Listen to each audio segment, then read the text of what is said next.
Continuamos agradeciendo siempre a la gente que nos apoya y nos permite llevar adelante este tipo de proyectos cultural. Y en este momento quería hablar del obispo Schneider, Athanasius Schneider, que vuelve a traer nuevamente las enseñanzas de la tradición católica a la luz de una discusión de índole política. Ya no enfrentándose al activismo LGBT, así que no creo que tenga inconvenientes con tu camisa, sino concretamente oponiéndose al comunismo. Es que ciertamente, según el obispo Schneider, que ha relatado en una entrevista ante Candace Owens, y cito, la Iglesia Católica era el mayor enemigo de los comunistas soviéticos. Es que ciertamente el mayor enemigo de los comunistas soviéticos fue históricamente la Iglesia Católica, tal como lo ha marcado el obispo Schneider a este entrevistador durante lo que fue un encuentro masivo dentro de las redes sociales por las repercusiones que tuvo el martes pasado. El obispo en cuestión contó que su abuelo alemán fue asesinado como parte de la purga de Joseph Stalin, y cito, simplemente porque era católico. Esto fue parte de lo que compartió con Owens respecto a cómo los comunistas veían al cristianismo tal como un obstáculo para su deseada sociedad materialista y atea. Vale recordar, sin ir más lejos, cómo el propio Marx se ha referido en innumerables ocasiones a la religión de manera despectiva, considerando particularmente que la religión cristiana viene a ser aquel elemento cultural legitimador de lo que es la propiedad privada y en consecuencia debía aniquilarse lo que en palabras de este nefasto pensador sería el opio del pueblo. Ahora, volviendo a Schneider, quienes practicaban y profesaban su fe, ya fuera mediante el culto o conservando íconos y cruces religiosas en sus hogares, eran percibidos como enemigos de la ideología atea del Estado. La religión, incluido el catolicismo, también era difamada en las escuelas por ser contraria a la razón y, según ellos, anticientífica, en contraste con el cientificismo propuesto por el pensador de Marx, algo que se pasó a ver como una cosmovisión científica en las décadas posteriores y que al día de hoy ha generado sus secuelas culturales. El obispo Schneider comentó que, curiosamente, el mayor enemigo de los comunistas soviéticos no era tanto el llamado mundo occidental, sino precisamente la Iglesia Católica, y especialmente el Vaticano, considerando a aquellos papas que resistieron valientemente a tal ideología, incluso condenándola como intrínsecamente perversa. Una iglesia que acusaron públicamente a través de atrocidades, calumnias, difamaciones, mentiras, ataques de todo tipo, incluido ataques violentos en contra de las instituciones y las personas. Una iglesia que siempre se mostró resistente a la peor ideología que pueda haber engendrado la mente humana. De hecho, los papas, hay que recordar, al menos en el pasado, han condenado de manera reiterada, formal y vehemente el comunismo. Incluso vale traer a colación hoy día lo que fue la encíclica Rerum Novarum del gran Papa León XIII, la encíclica Divini Redemptoris del Papa Pío XI sobre el comunismo ateo, a lo cual, por cierto, ya hay un análisis en mi canal principal, como también lo que es el decreto contra el comunismo de 1949 del venerable Papa Pío XII.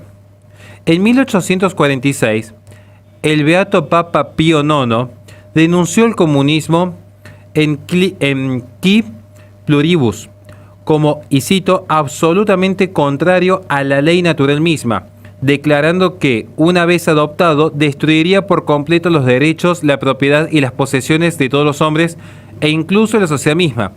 Condena que, por cierto, sería bueno que muchos sacerdotes y parte de la jerarquía eclesiástica actual volviese a leer.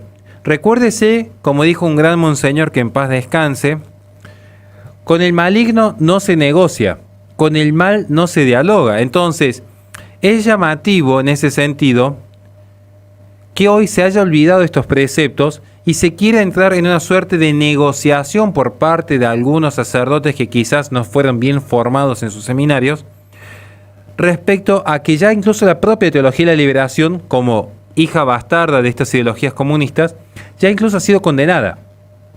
Entonces, hay que tener cuidado con a veces querer buscar este tipo de mensajes que muestran a un Jesucristo revolucionario, como andan diciendo algunos influencers, que claramente conocen nada, porque literalmente que no están recibidos de nada, pero están allí ofreciendo sus cursos y sus cátedras y diciendo públicamente en sus redes que Jesús era revolucionario. Se ve que no entendieron bien el concepto de revolución. Sería bueno estudiar antes de hablar. Volviendo a la noticia, así como los soviéticos consideraban al Vaticano como, en ese momento, la mayor autoridad moral del mundo, que debían resistir y oponerse, en consecuencia, la Iglesia Católica era considerada el mayor enemigo, lógicamente, del comunismo. Como resultado de esto es que los soviéticos arrebataban a los sacerdotes que simplemente administraban los sacramentos de manera encubierta y los etiquetaban como agentes secretos del Vaticano para luego ser enviados a través del martirio al encuentro con nuestro Padre. Práctica que, por cierto, siguiendo la lógica de las propias logias masónicas, podemos ver que se vivió no solo en la Rusia estalinista, lo podemos observar también en lo que fue la Segunda República de España o la Guerra de los Cristeros en México. Siempre hay que tener una memoria completa y recordar cuál es el enemigo de fondo que está detrás de todo esto. El obispo Schneider le comenta a Owens, cuando este último le pregunta de dónde provenía esta resistencia a la Iglesia Católica, diciendo lo siguiente: el primero que negó la autoridad fue el diablo.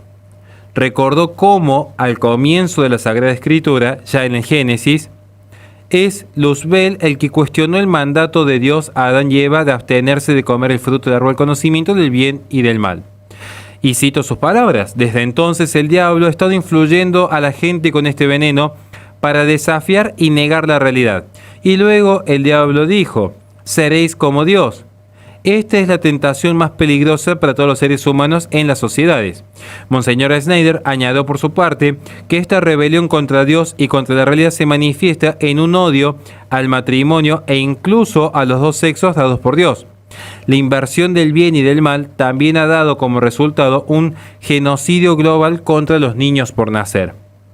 Según esta cosmovisión gnóstica del comunismo, que resurgió particularmente con la ideología masónica en 1717 y que se consolidó luego de la Revolución Francesa en las comunas de París, vamos a encontrar entonces que ahora, como dice Schneider, somos todos testigos de cómo el hombre intenta establecer qué es lo bueno y qué es lo malo, contrariando las Sagradas Escrituras cuando se nos advierte que hay de aquellos que quieren llamar a lo bueno malo y a lo malo bueno.